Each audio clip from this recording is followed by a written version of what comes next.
Good morning student. देखिए कल हमने आपको बताया था अर्थव्यवस्था के क्षेत्रक। तो हमने आपको 3 क्षेत्र बताए थे, उसमें प्राथमिक,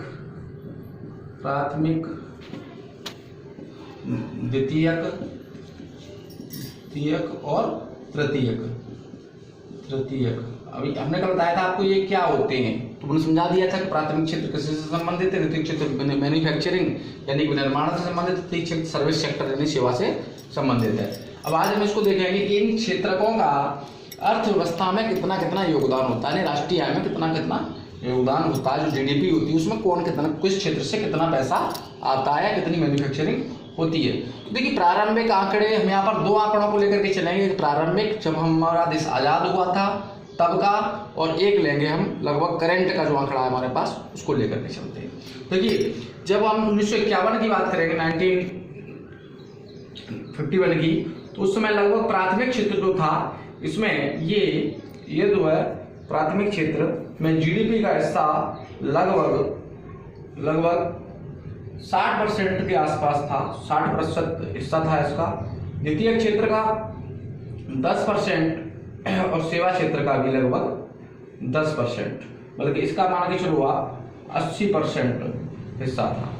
समझ रहे हो, लगभग हम बता रहे हैं हम आपको, इसलिए 15। लेकिन आज हम आंकड़े देखेंगे, इसका मतलब तो प्राथमिक क्षेत्र का योगदान जो है वो 10 से 15 के बीच में है, यानी 10-12 अभी। तो ये देखेंगे तो ये 25 के आसपास है, एग्रीगेट नहीं, थोड़ा बहुत ज्यादा कम है। तृतीय का आंकड़ा देखेंगे तो लगभग 60% अभी का है, करंट का। यानी कि जीडीपी में जो पैसा आता है उसका 80% पहले कृषि से आता था, यानी प्राथमिक सेक्टर से, 10 द्वितीयक से और 10 तृतीयक से, और आज तुम देखेंगे तो 10 से 15 इसका जो आंकड़ा है 10 से 15% रह गया है, ये बढ़कर के 25 हो गया है, ये बढ़कर के 60 हो गया है।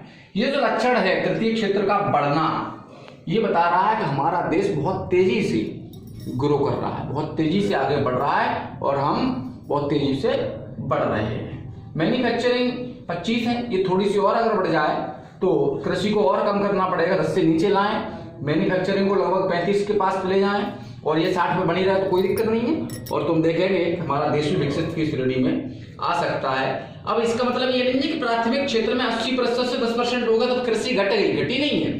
कृषि का योगदान घट गया। जैसे समझ लो, पहले हम जहाँ कृषि से टोटल हमारी जीडीपी थी वो ऐसे मान लो कि 1 लाख रुपए की थी, 1 लाख रुपए की थी, तो उसमें 80,000 रुपए हमारे पास कहां से आते थे? कृषि से। लेकिन आंकड़ा कितना था? 80% था।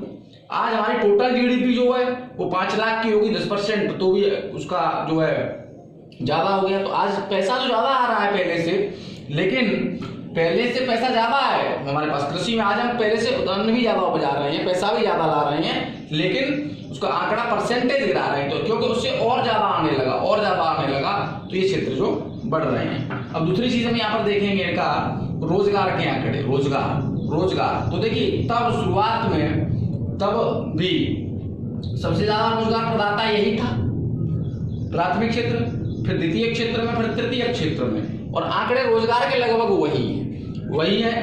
आज भी हम देखेंगे तो देश का लगभग 50%, यहीं पर लिख लो, 50 से 55% लोग आज भी कृषि कार्यों में लगे हो। और यहाँ हम देखेंगे तो लगभग 30 या 25% के आसपास हैं, और यहाँ पर हम देखेंगे तो लगभग 20% के आसपास हैं, लगभग में ले रहे हैं, तो यहाँ पर भी है। देखिए तो हम देखेंगे कि पैसा यहाँ से ज्यादा आता है, लोग नौकरियां कम है, पैसा यहाँ से आता है, उसी अनुपात में नौकरी भी है, लेकिन यहाँ से पैसा सबसे कम आता है और लोग ज्यादा लगे हुए हैं। तो इसका मतलब जरूरत से ज्यादा लोग कृषि कार्यों में लगे हुए हैं। तो हमको ये आंकड़ा जो है चेंज करना है, क्योंकि अभी हम देखते हैं कि हमारे गांव में कोई क्या कर रहा है, कुछ नहीं कर रहा है, तो वो खेती तो कर ही रहा है। घर में 4 लोग हैं तो चारों खेती में लगे हैं, 10 हैं तो 10 लगे हैं, 20 हैं तो 20 लगे हैं, और 1 है तो 1 लगा हुआ है।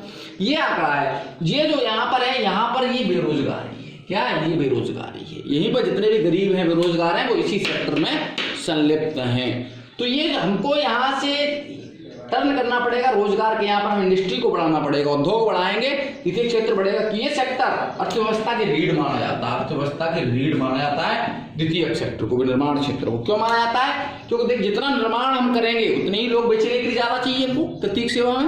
मोबाइल ज्यादा बिकेंगे तो मोबाइल खराब भी ज्यादा होंगे, खराब ज्यादा होंगे तो उनको संभालने के लिए मिस्त्री भी ज्यादा चाहिए, तो सीधी बात है कि तृतीय क्षेत्र बढ़ेगा। और मोबाइल अगर ज्यादा चाहिए तो उसका कच्चा यूनिट, उस कच्चा माल भी इधर से चाहिए, तो जो उसमें जो पार्ट्स बनते हैं उनके लिए और फैक्ट्रियां लगेंगी, तो वहाँ और रोजगार क्रिएट होगा। अगर प्राथमिक क्षेत्र के मेला के मान लो बिस्किट बनाए बिकते, अगर बिस्किट ज्यादा बिकते हैं तो सीधी बात है गेहूं भी ज्यादा मांगा जाएगा, तो प्राथमिक क्षेत्र को गेहूं उत्पादन भी ज्यादा करना पड़ेगा हमको, तो ये भी क्षेत्र बढ़ेगा।